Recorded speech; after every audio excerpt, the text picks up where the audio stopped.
Have you ever taken painkillers, Oxycontin in particular? Are you one of the many addicted to those painkillers?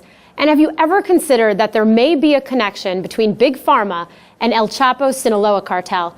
My guest today, Jason Smith, just wrote a powerhouse piece called Kingpins, Oxycontin, Heroin, and the Sackler-Sinaloa connection. El Chapo Sinaloa cartel seems like it's made its empire all by itself. However, that may not be true. Jason, thank you so much for joining us again today. Yeah, thank you for having me. So like I just said, you wrote this unbelievable article talking about the connection between essentially the legal drug trade and the illegal drug trade. The legal one being Big Pharma and Purdue Pharmaceuticals and the Sackler family in particular. What inspired you to look into this? Actually, it was back in July. It was when Chapo Guzman had escaped for the second time a maximum security prison in Mexico when he escaped through the tunnel. And that the same month, the Sackler family made Forbes lists, I think the 14th or 16th wealthiest family in America. And I saw the news stories, I saw them back to back. And the question just sort of popped in my head when I looked at Guzman and I looked at the Sackler family and I sort of wondered what's the difference. I think if we look at the net result of both products, there isn't much of one. I don't think you can look at the current heroin epidemic in the country and not think of Oxycontin. And so we've got these two characters. We've got the Sacklers and we have Guzman, and the way we view both of them is so different, and it made me wonder why. So let's talk about the difference between the two.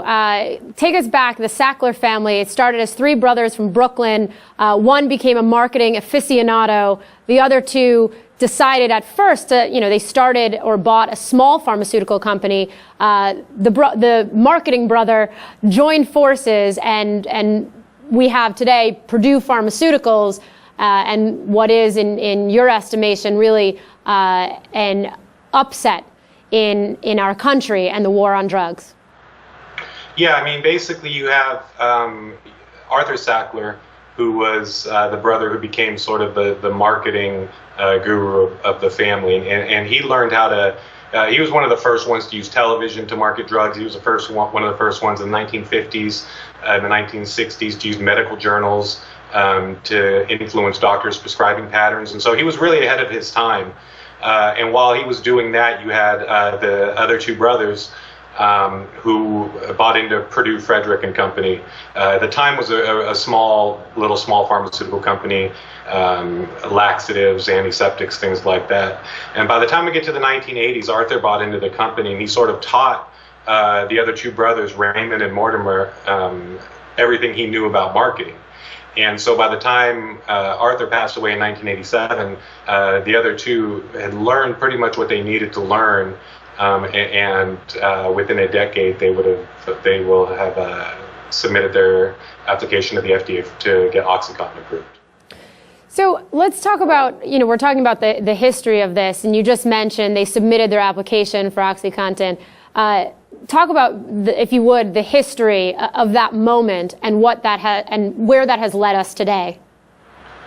Well, yeah, the application to the FDA for the Oxycontin is a little bit controversial because there were in the actual application in the FDA studies there were no shown benefits to Oxycontin over traditional oxycodone. Traditional oxycodone usually it's what we call Percocet. Comes in 5 milligrams and 10 milligrams traditionally, and it's something. It's mixed with acetaminophen, and it lasts between 4 and 6 hours.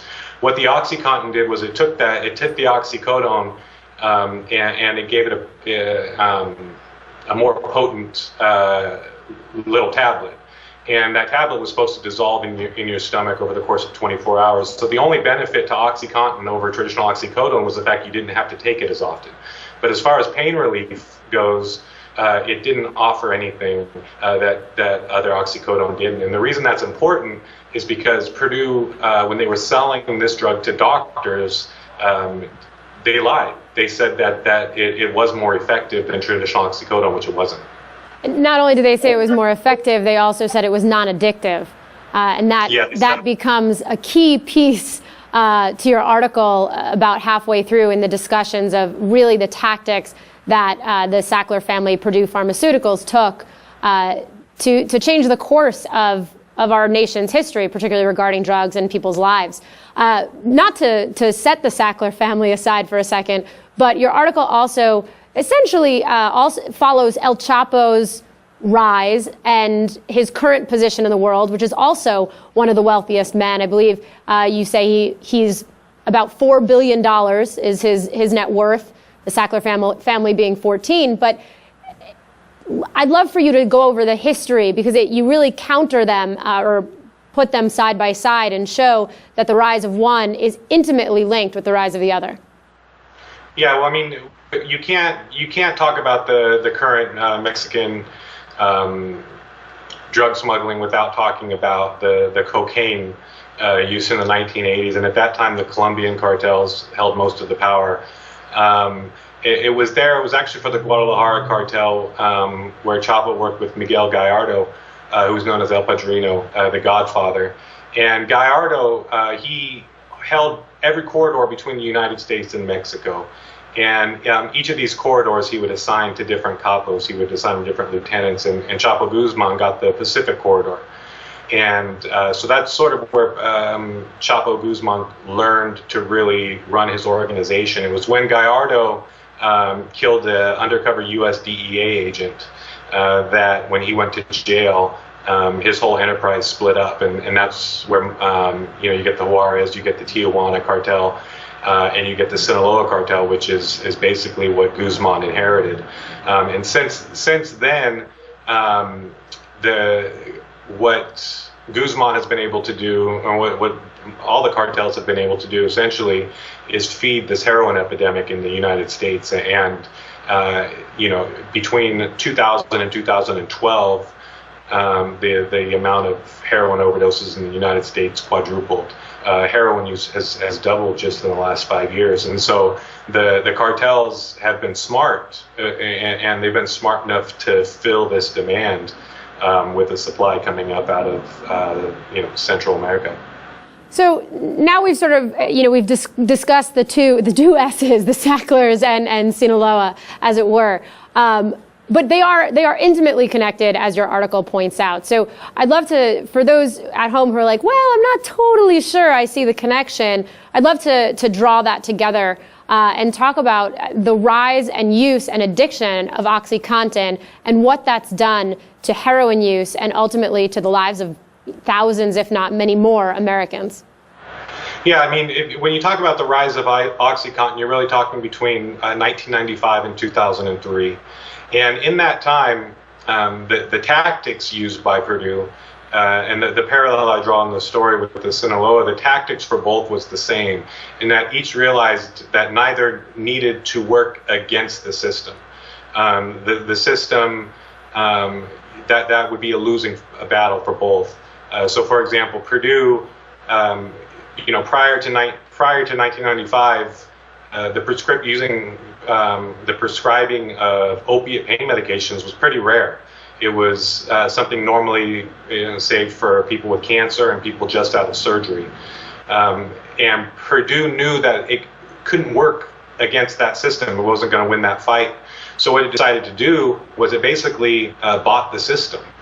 And through donations to, for example, to the Joint Commission, which is responsible for certifying most of the hospitals in the country, Purdue found itself teaching those doctors and teaching those facilities how to treat pain. So in other words, it bought the system and then it ran the system as opposed to working against it. And I think when you look at what Guzman did with the Sinaloa cartel, same thing. You don't work against the government, you work with the government. And so I think both sides, they learned that lesson fairly early on, and they both utilized it because both of them got exactly what they wanted out of it. Sounds like that lesson was bribery. And I do believe you call that out. In particular, some of the facts and data that you had referenced, and this is regard to the tactics taken. You said Purdue even gave out free samples, a curious gesture if you truly believe your product is non-addictive. Using a patient starter coupon, the first dosing was free. By 2001, about 34,000 coupons had been redeemed. By marketing directly to the consumer, Purdue knew that after their first taste, the free taste, many would come back to their doctors demanding another prescription for Oxycontin, which is exactly what happened.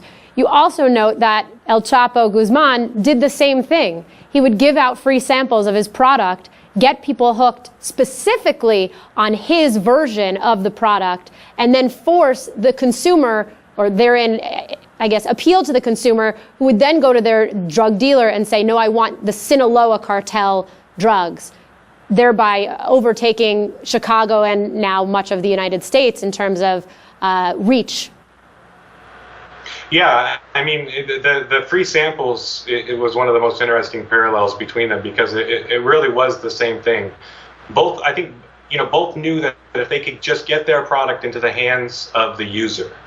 And this is something that we look at the Sinaloa cartel doing this and we think, oh my God, how horrible. They're just giving free drugs out, knowing that those addicts are then going to go to their dealers, those dealers are going to have to demand from their wholesaler that they buy from the Sinaloa. And we look at that and we say, oh, how horrible. And then we look at a patient starter coupon that Purdue had that basically that was a free sampling of Oxycontin. And we just say, oh, well, that's business. And I think that's the question I want to ask is why? Why do we find one so horrific, and we look at the other one and we don't demand any corporate accountability? And 34,000 people got a free dosing of Oxycontin.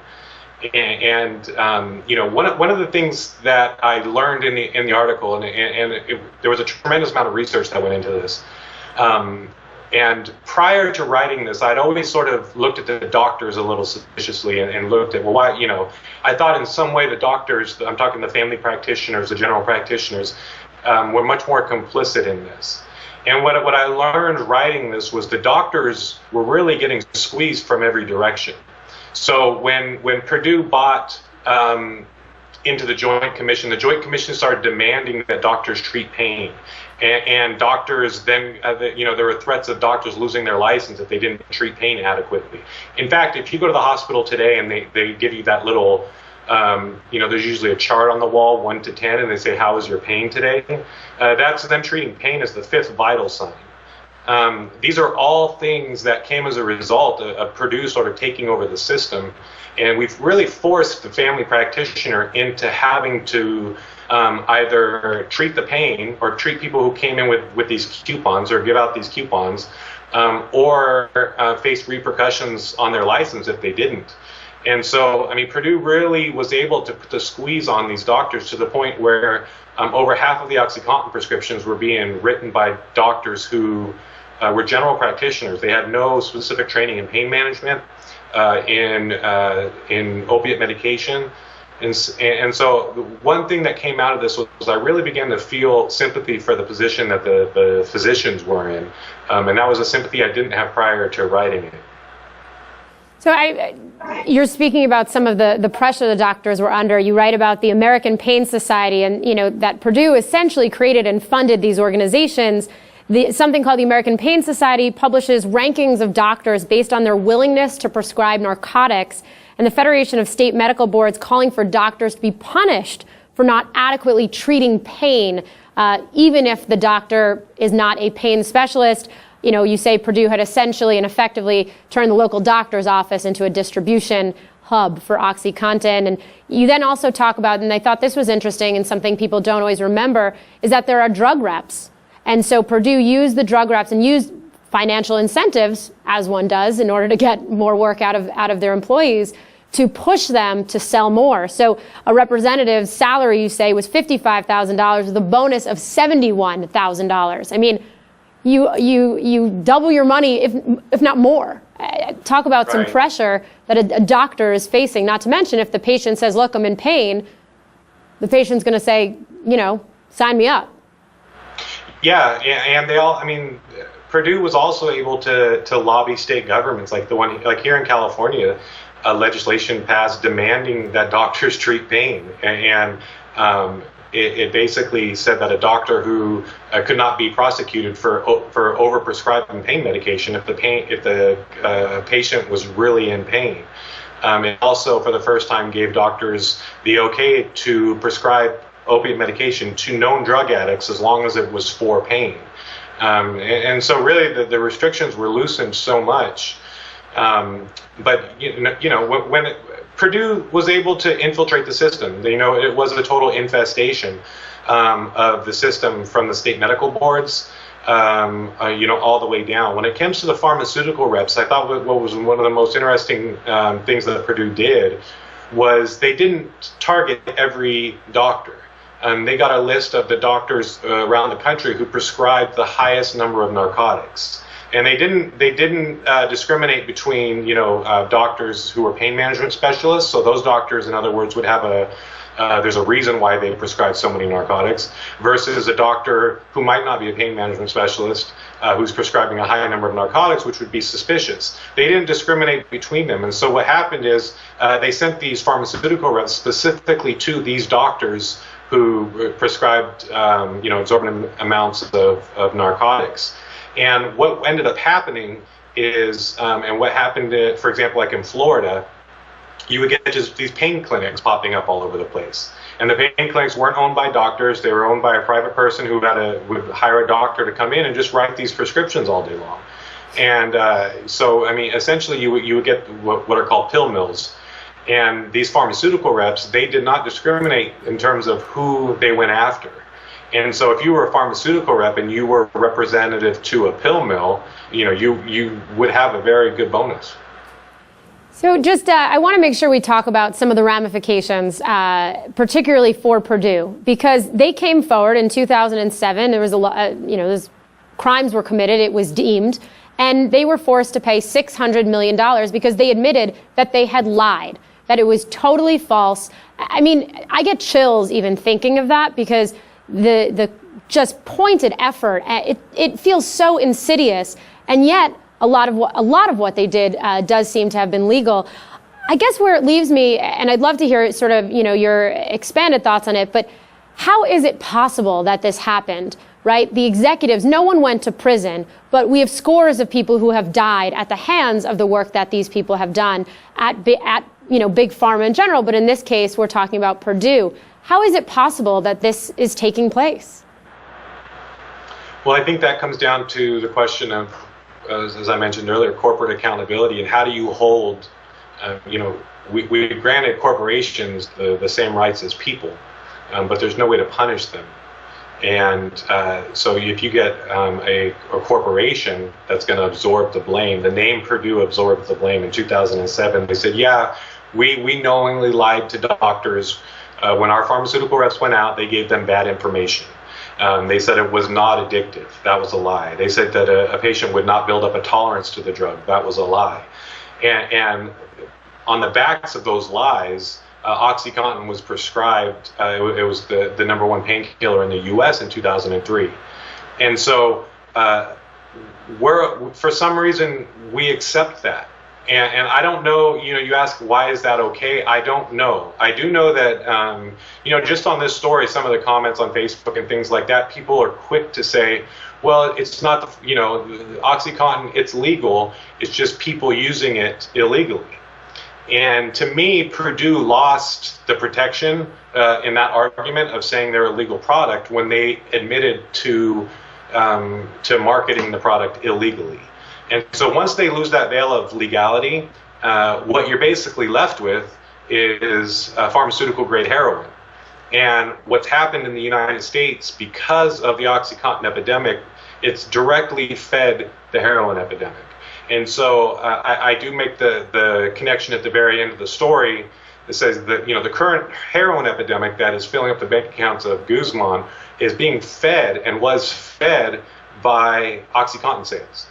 And so we have these two organizations, and for some reason we as a society and as a government have refused to hold one accountable.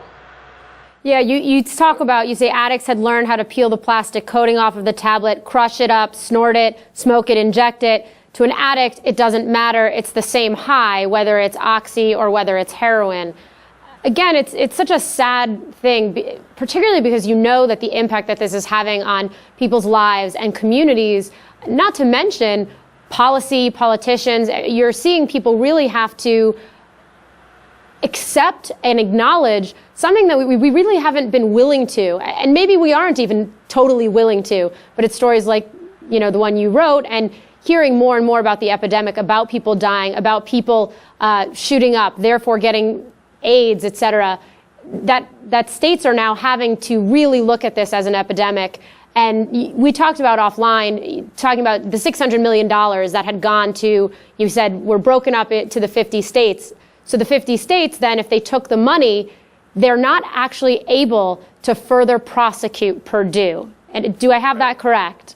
Yeah, so basically the states that took the money, and all of them but one did, took the money. Purdue, for example, California right now, Orange County is trying to sue Purdue Pharmaceutical and say, look, we've got this heroin epidemic on our hands and we can't afford this treatment for all of our citizens, and you contributed to this. Purdue's not denying that. Purdue's not denying that they contributed to it. Purdue's saying, look, in 2007, we paid you out and you cashed the check. And that's really put all the states in a really difficult position. If there's a glimmer of hope, it's the state of Kentucky. The state of Kentucky didn't take the money. They're the only state that didn't take the money. And because of that, and they've been so hard hit by the Oxycontin epidemic, because of that, they've actually moved forward with a lawsuit against Purdue for $1 billion. And this is one of the few lawsuits Purdue has not been able to get thrown out of court. And so if there's any cases to follow, it's that one, because there is a glimmer of hope that perhaps, at least in the state of Kentucky, justice will be served. As far as the rest of the states, they're in a really tough spot, because when Purdue settled in 2007, the heroin epidemic hadn't hit yet. And so a lot of these states took the money and they put it into their general fund, but they weren't hit with the repercussions for another 5 years. And so what's happening right now with these states is they're being slammed with heroin, and Purdue is saying, look, we already paid you out and you took the money. Well, before we go, just turning our attentions back a little bit to El Chapo and also the Sackler family, and I'll separate those questions out. Is there any indication from the family itself, because it really started out as a family business, obviously now it's a massive corporation, is there any sense or recognition of what has been done? Because they've come forward and said that they lied, and we're really seeing such a waterfall effect of the work, if you can call it that, that was done by that company. Is there any indication from the family that there's any remorse or any feeling that perhaps the ends or the means did not justify the ends? None that I've been able to see. I mean, I went back and forth with a few of the different people over at Purdue when I was researching this story. And every time I would try to bring in the human side of the issue, the humanity into the issue of people who were dying, I would get back documents from different courts throughout the country that threw cases out. That sort of was, they just sort of blocked it with, look, it was thrown out here, it was thrown out here, there's nothing to see here. I never got the feeling that there was any sort of remorse at the corporate level for what was happening. And that to me is one of the differences between, you take the Sacklers and you take the Sinaloa. At least the Sinaloa are upfront about what they do. That's true. Boy, are they ever. At least they're not hiding anything. This is an illegal product, and we're going to sell it to you if you want, and you can get high with it. At least they're upfront about it. They are not hiding anything except for El Chapo himself. But aside from him. They are. I almost have a little bit more. I almost have a little bit more respect for people who, if they're going to do damage, at least they're honest about it. But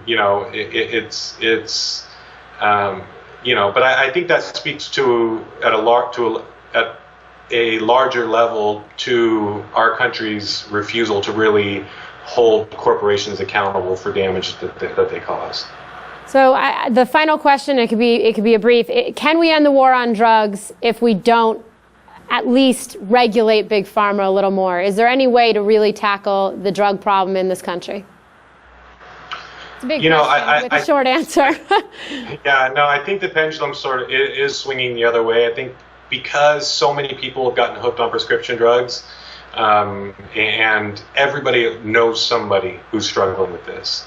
And I think it's brought the war on drugs home and into homes that maybe wouldn't have been affected and maybe wouldn't have taken notice before. So I think the pendulum is starting to swing the other way. I know, prescribing patterns are much different today than they were in 2003. Doctors are much more careful, and there is more education now. So, as far as the next generation, I think we're much safer. We're much better off when it comes to overprescribing pain medication. The problem is we're still stuck with this last generation. Right. And this last generation is hooked. And what are we going to do, and who's going to fix it? Well, I think we're going to have to leave those questions to our next interview. Thank you so much for joining me. And for those at home, please check out this article. Go to therealedition.com to see it, to read it. It's fantastic. I cannot recommend it more highly. And also, please tell us in the comments down below your thoughts on some of the topics that we discussed. If you have experienced addiction from any of these painkillers, if you want to talk about it, but more importantly, it'd be interesting to start a conversation on the impact that this is having on our communities. So please do comment below. Thank you so much for watching, and remember to subscribe to the Lip TV.